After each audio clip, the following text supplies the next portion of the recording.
down again. The angel of the Lord came back a second time and touched him and said, "Get up and eat, for the journey is too much for you." So he got up and ate and drank. Strengthened by that food, he traveled 40 days and 40 nights until he reached Horeb, the mountain of God. Then he went into a cave and spent the night. And the word of the Lord came to him, "What are you doing here, Elijah?" He replied, I've been very zealous for the Lord God Almighty. The Israelites have rejected your covenant, torn down your altars, and put your prophet to death with the sword. I am the only one left, and now they are trying to kill me too. The Lord said, "Go out and stand on the mountain in the presence of the Lord, for the Lord is about to pass by." Then a great and powerful wind tore the mountains apart and shattered the rocks before the Lord. But the Lord was not in the wind. After the wind, there was an earthquake, but the Lord was not in the earthquake. After the earthquake came a fire, but the Lord was not in the fire. And after the fire came a gentle whisper. When Elijah heard it, he pulled his cloak over his face and went out and stood at the mouth of the cave. Then a voice said to him, "What are you doing here, Elijah?" He replied, "I'm being very zealous for the Lord God Almighty. The Israelites have rejected your covenant, torn down your altars, put your prophets to death with the sword. I am the only one left, and now they are trying to kill me too." The Lord said to him, "Go back the way you came, and go to the desert of Damascus. When you get there, anoint Hazael, king over Aram. Also anoint Jehu, king of Nimshi, son of Nimshi, king over Israel. And anoint Elisha, son of Shaphat, from Abel Meholah, to succeed you as prophet.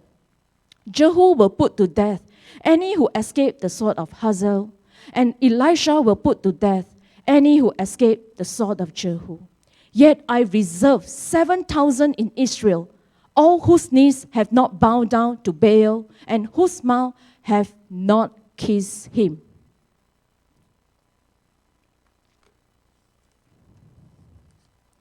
From the spectacular showdown with the false prophet of Baal at Mount Carmel to Elijah's downtime and finally time out, what's the real miracle to Elijah personally? Let's find out from this message, Elijah's real miracle. There are 3 parts to it: wanted, wilderness, and worship. Wanted. Elijah was a man of God, being searched for by Queen Jezebel because of the killing of 450 prophets of Baal.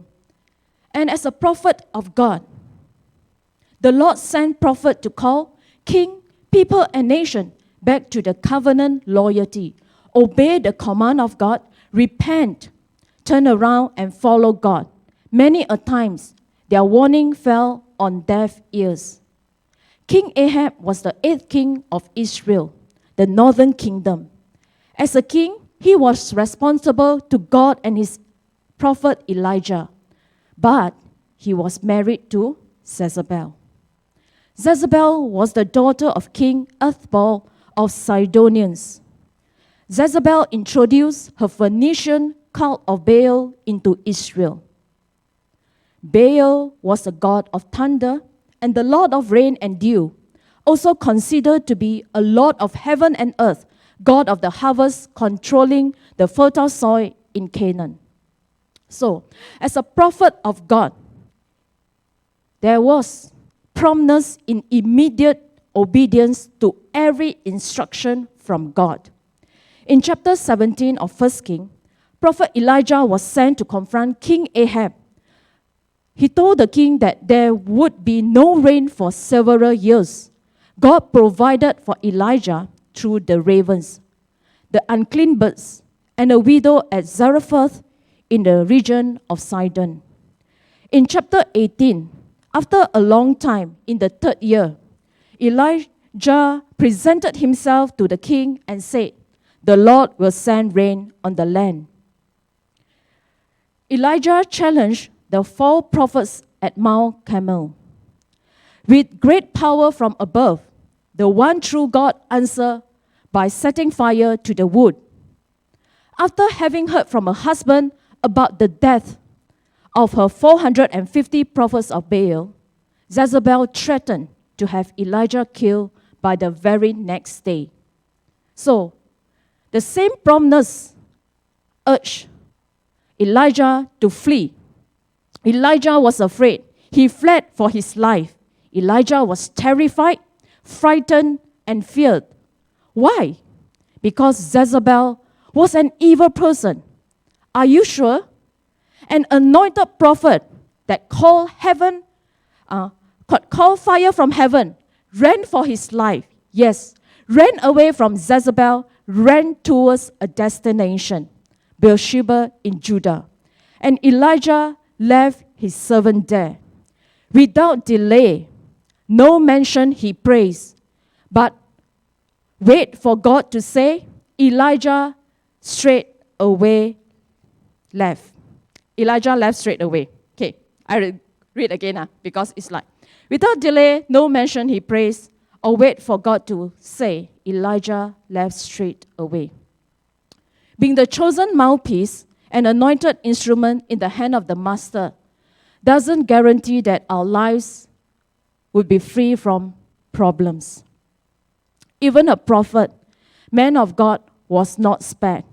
Elijah was a real person facing authentic human emotion. Discouragement is or has been a battle for many of us. My brothers and sisters, are you discouraged? Are you disappointed with the way some things had turned out to be? I pray that you will be encouraged. Take good care, take heart, and take courage. Hope against hope. Somehow you will manage. Because God is the writer of your lives, page to page. This led Elijah to the wilderness.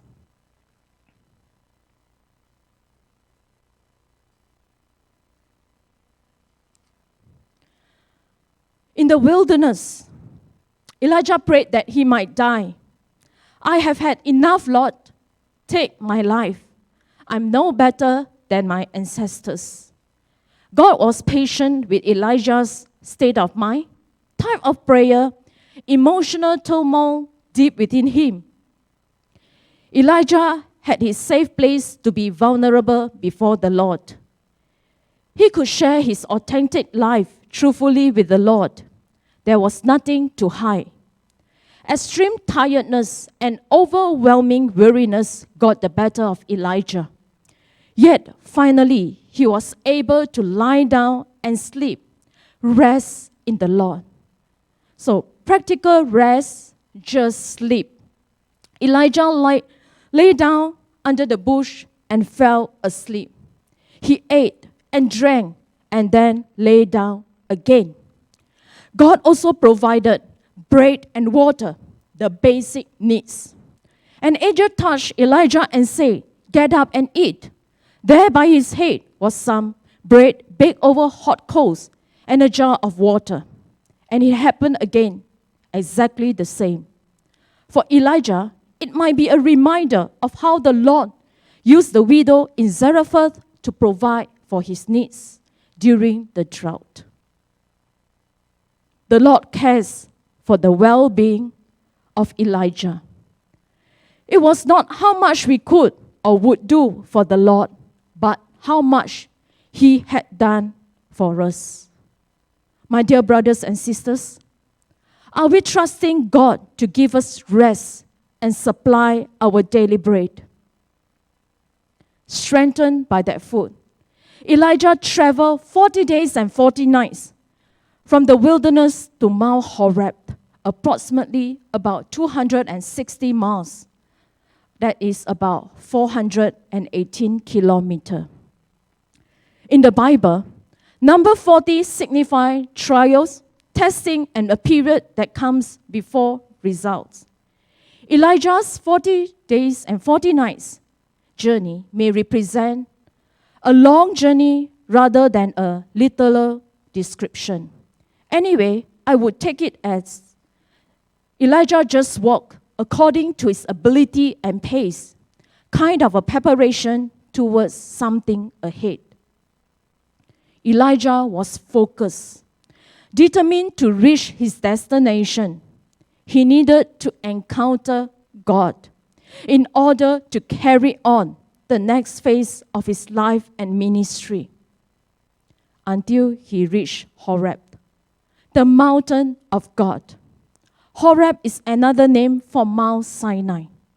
Although most scholars consider Sinai and Horeb to have been different names for the same place, there is a minority of opinion that they might have been different locations. Assuming it was so, then this Mount Horeb would be Moses' encounter with the burning bush, and Mount Sinai where he received the 10 Commandments. Elijah needed to hear from God in his presence to know the next step, to be away, to be alone with God, to have quiet time with the Lord. If Moses met God in the tent of meeting, and Elijah encountered God at Mount Horeb, how about us? Where do you usually meet God? War room? Prayer closet? Or it might just be a walk to relieve ourselves, to be refreshed, to receive release in our inner being. Hiding in the cave, afraid, how to be brave. The Lord shows the path has been paved. Only He alone can save. From the wilderness into His presence, now I put it as worship here. Heart towards the Lord God alone. Whole heart towards the worship of the one true God. Knowing the personal God,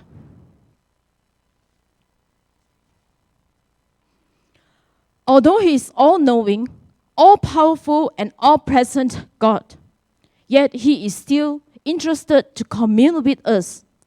God cares enough to ask, what are you doing here, Elijah? He asked twice, what are you doing here, Elijah?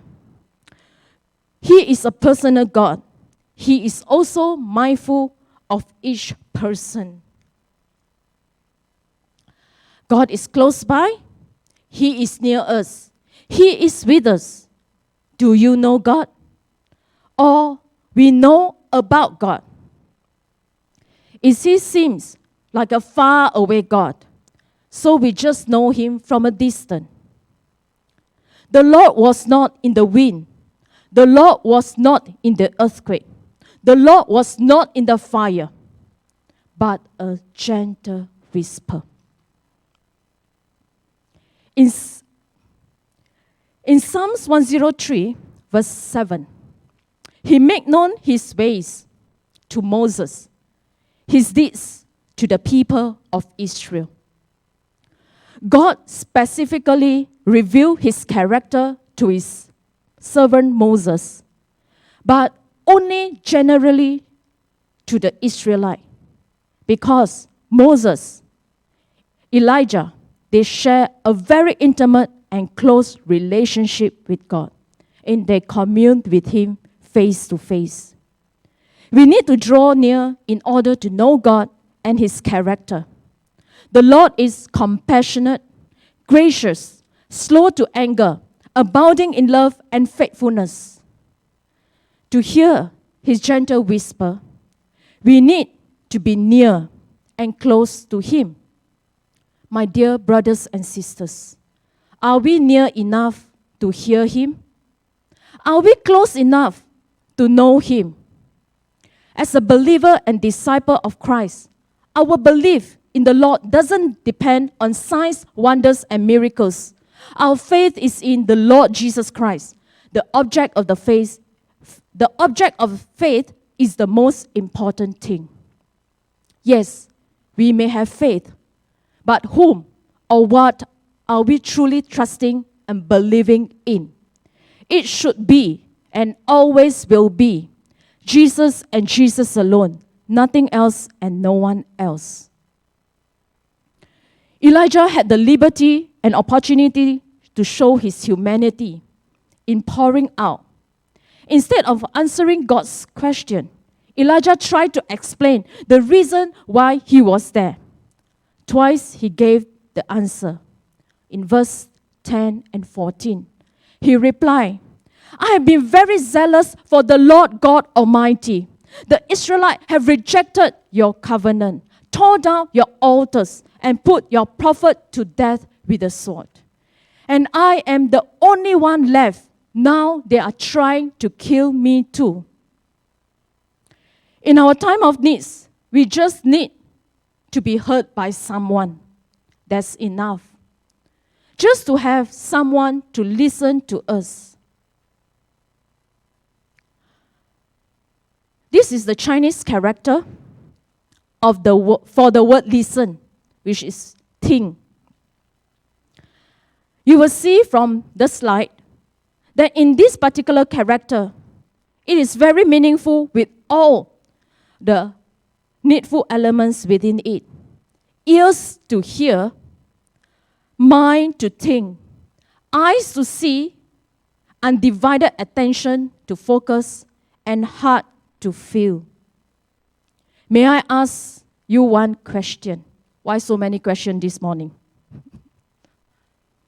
Are we a good listener or we are a better advisor? Like the boy Samuel, may we also say, Speak, Lord, for your servant is listening. Let us not be the one-way conversation. Wakong, lutia, lutia, wakong.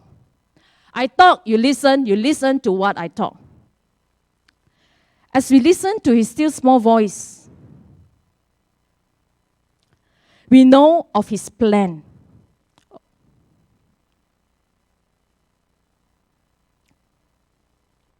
God has always more resources and people than we know about.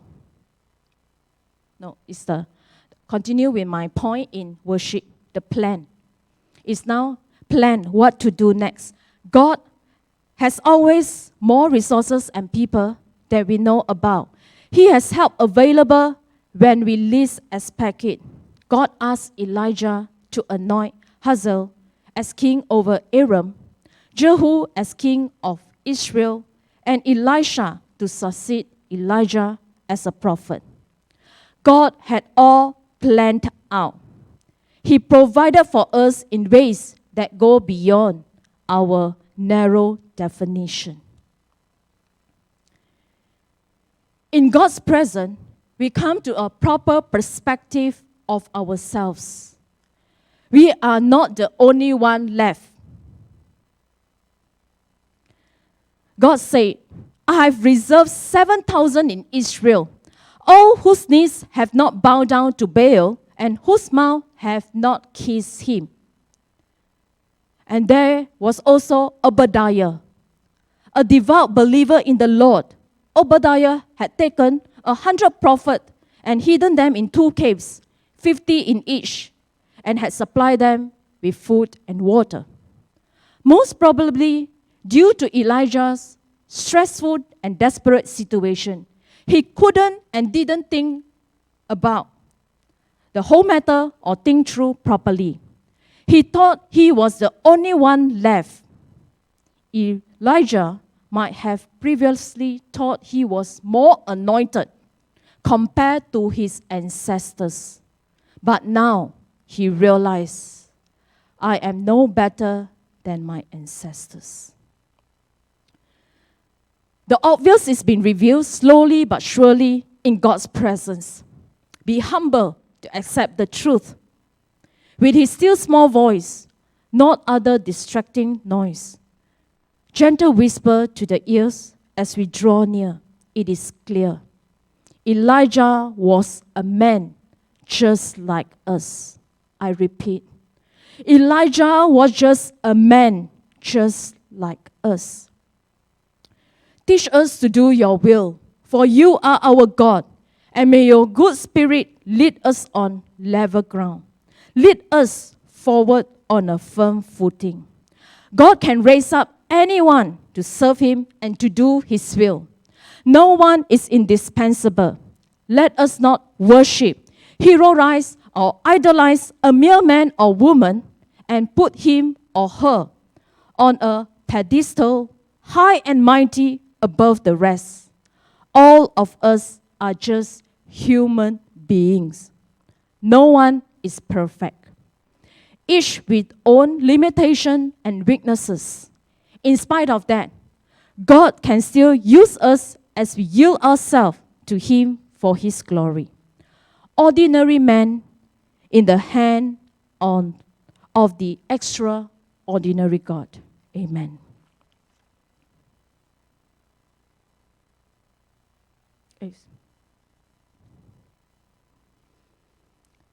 From being wanted into wilderness to worship, the real miracle of Elijah's life was his personal relationship with God. And this miracle is available for us today. For those who have yet to know Jesus and accept him as your personal Lord and Savior. If you declare with your mouth, Jesus is Lord, and believe in your heart that God raised him from the dead, you will be saved. Even today, God often speaks through the gentle whisper. In our prayer, we call unto God, cry out to him in our time of need, present all our requests and petitions to God. But, dear brothers and sisters, please take time to stop. Be still and silent to hear his answer. Elijah, like us, struggled with his feeling.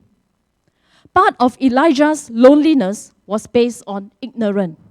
He thought he was the only one left. Different one of us may go through things, external circumstances and internal battle. SOS, I need help. Who, where, what? Body ministry in Christ, co-laborers in his kingdom, comrades in his army, CGs, or even kaki makan for fellowship, yamcha group, tea and coffee group. By being there for each other, trust, openness, and the bond of togetherness. Someone alongside to share and do life together, to listen, to support, and to encourage. Allow the time and space to grow. Face to face, hand in hand, side by side, just flow. Everything at all times, Abba, Daddy knows.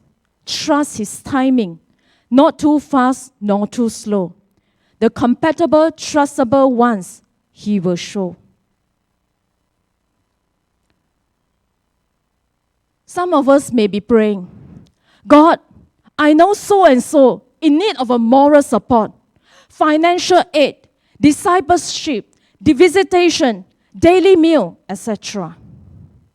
Have you stopped to listen to God's answer? Guess what will be his answer? It spells Y-O-U, you.